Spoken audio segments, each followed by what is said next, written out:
very different from that of Mr. Ford in that while Mr. Ford thinks both creatively and commercially, Mr. Edison thinks almost wholly creatively and does not give the same order of thought to commerce that he gives to creation.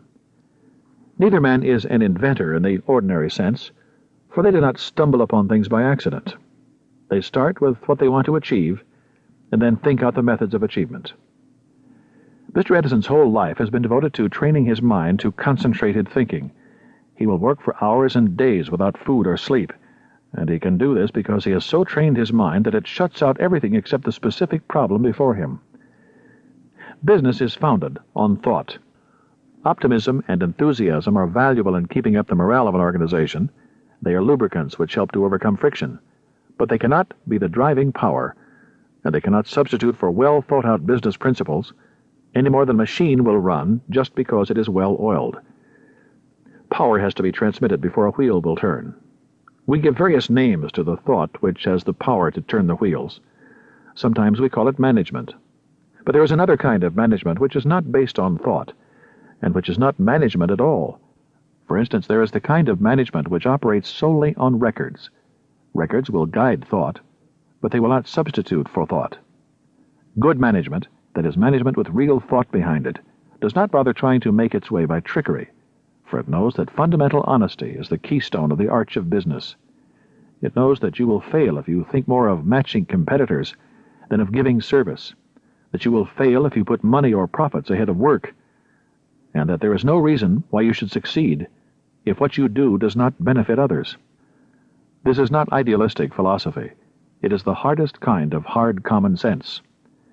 If you ask yourself why you are in business, and can find no answer other than, "I want to make money," you will save money by getting out of business and going to work for someone, for you are in business without sufficient reason. A business which exists without a reason is due for an early death. The single reason for the existence of any business must be that it supplies a human need or want. And if my experience is worth anything, a business which has this reason for its existence will be bound in the end to prosper if thought be put into it. Thought, not money, is the real business capital, and if you know absolutely that what you are doing is right, then you are bound to accomplish it in due season. I say this not because I read it somewhere in a book, but because I have lived it. For if there is any phase of adversity which our business has not met and beaten, I should like to know it. We chartered the present Firestone Tire and Rubber Company in 1900, making solid tires for carriage wheels. I had a capital of $45,000, which I had earned in a previous carriage tire company. We had scarcely begun business before we were faced with a great patent suit, second perhaps only to the famous Selden patent suit. We had only a little factory with 10 men, and I was general manager and sales manager and every other kind of manager. Our capital ran quickly out, and as our business grew, it had to be financed by bank loans and sales of stock. I not only had to sell the tires we made, but also the shares of stock to get the money to make more tires. For years I rarely met a man who seemed to have any money without trying to sell him stock. I sold it to officers of banks with which we did business. I sold it to the people from whom we bought our supplies.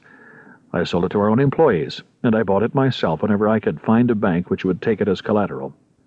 We financed from hand to mouth, but steadily we grew, and we grew in the face of great tire companies who could have bought us out of their current bank balances. I sold the stock in the absolute confidence that I was doing a favor to whoever bought it, and in that I was right.